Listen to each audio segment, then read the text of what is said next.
Hey everyone, and welcome to This Explainer. So you and I interact with the economy every single day, right? Yet for some reason, it's often treated like this mystical, completely incomprehensible force. But here's the secret that legendary investor Ray Dalio figured out. It's actually just a simple machine, and it's driven entirely by basic human nature. And honestly, understanding exactly how this machine works is literally how Dalio predicted and survived the massive 2008 financial crisis. Okay, let's dive into this. Dalio points out that while the economy might look incredibly complex from the outside, at its core, it's really just simple transactions being repeated over and over and over again. And demystifying this machine, well, it isn't just some boring academic exercise. It's a highly practical tool. Knowing this stuff can prevent a ton of needless financial suffering in our own lives and help us navigate those inevitable ups and downs of the market. To wrap our heads around how this machine functions, Dalio uses a really handy rule of three. We've got productivity growth, the short-term debt cycle, and the long-term debt cycle. Literally every economic boom and bust you have ever lived through ultimately comes down to just these three forces. Let's start small, down at the micro level. The absolute basic building block of the whole system is the transaction. A buyer meets a seller. Money or credit is exchanged for goods, services, or financial assets. And that's it. The entire global economy is quite literally just billions of these tiny transactions repeating on a massive, endless loop. And this brilliantly illustrates the absolute golden rule of macroeconomics. Are you ready? Your spending is someone else's income. This interconnected loop is the core engine. Think about it. You spend a little more, someone else earns a little more, so then they spend more, and boom, the machine revs up. But here's the invisible fuel that really makes this engine roar. Credit. It is, without a doubt, the biggest, most volatile, and probably the least understood part of the economy. The exact second a lender and a borrower strike a deal, credit materializes completely out of thin air, and this allows us to consume way more than we actually produce right now. To give you a real sense of just how massive this force is, check out this number: $50 trillion. Now, at the time of Dalio's original analysis, that was the staggering total amount of credit moving through just the United States economy alone. It's a mammoth figure, and it basically dwarfs almost everything else in the entire financial system. Now, immediately contrast that massive number with this one: $3 trillion. That was the actual amount of physical, hard money in circulation. So $50 trillion in credit, but only $3 trillion in actual cash. That means almost our entire economy is literally just running on promises. A really great way to picture this is the difference between paying with cash versus opening a bar tab, right? When you buy a drink with cash, the transaction is settled immediately. It's done.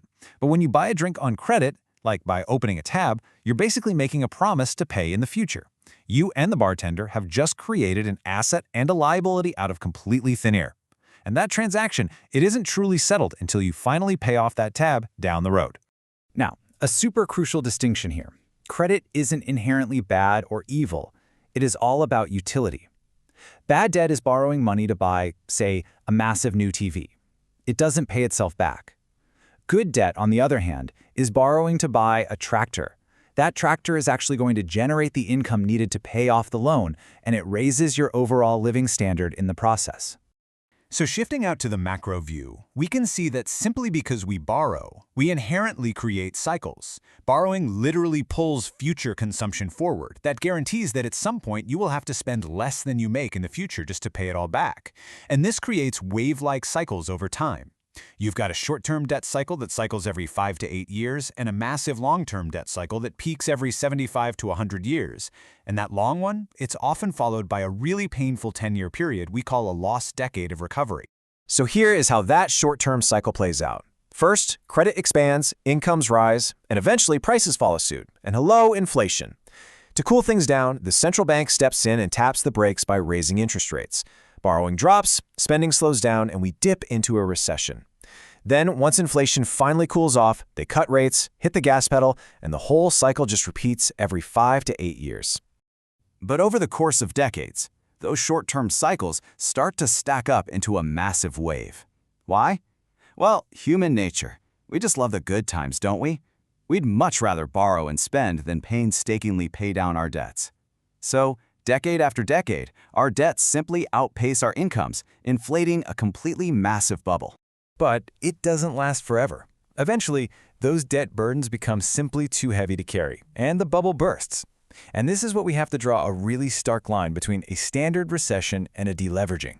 A recession is just a simple dip. It's easily fixed by lowering interest rates to stimulate borrowing. But a deleveraging? That happens when interest rates hit rock bottom. We're talking 0%. Traditional tools completely fail here because the underlying debt burden is just too massive and borrowers literally cannot take on any more debt. And look, this isn't just theory. This plays out dramatically in real history. We saw the long-term debt cycle finally peak and break in the United States back in 1929, which ushered in the Great Depression. We saw it happen in Japan in 1989. And of course, the entire world felt the ground shake during the global financial crisis in 2008. In all of these cases, the sheer volume of debt just reached a breaking point. So when an economy gets totally stuck in a deleveraging, how on earth does it get out? Well, policymakers basically have four main levers they can pull to reduce that heavy debt burden. First, they can cut spending. Second, restructure the debt. Third, redistribute wealth. And fourth, print money. Mechanically speaking, every single major deleveraging in history has involved pulling some mix of these four levers. Now, you'd probably think the logical fix is austerity, right? Just cut spending. But here is the paradox. Because your spending is someone else's income, widespread belt-tightening actually causes incomes to plummet way faster than debts are ever repaid. So crazy enough, the debt burden actually gets heavier. This leads to really intense financial pain, massive job losses, and widespread defaults.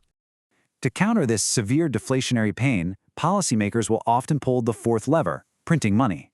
When interest rates are already at zero and literally can't go any lower, the central bank steps in and creates new currency, basically out of thin air. They then use this newly printed money to go out and buy financial assets and government bonds. This pumps fresh cash back into the system, drives up the prices of those assets, and provides a powerful inflationary stimulus to help offset the massive crash. Dalio actually uses a really fascinating term for the ideal solution here, a beautiful deleveraging. It happens when policymakers act almost like tightrope walkers. They have to perfectly balance the harsh deflationary pain of austerity with the uplifting inflationary stimulus of printing money.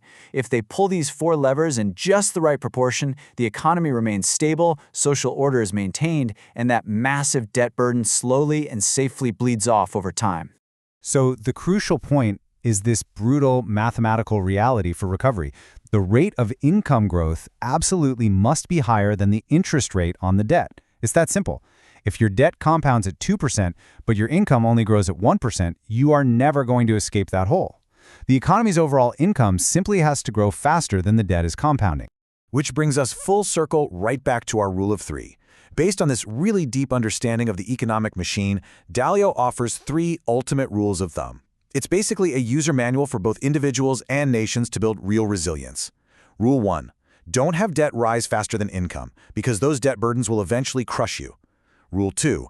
Don't have income rise faster than productivity, because you'll eventually become uncompetitive.